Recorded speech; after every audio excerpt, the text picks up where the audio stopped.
Toshkentda bomba portlayotgan ekan. Qo'shiq, seks haqidami deb sizlarmi? Mana bu miya boru, nimaga berilgan mana bu miya sizlarda? Biz va xalq dolboyob emas.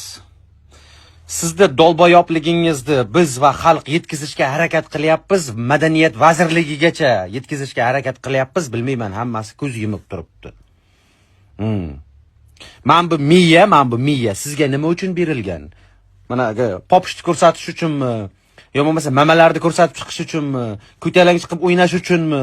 Yo seks haqida qo'shiq aytish uchunmi berilganmi mana bu miya sizga?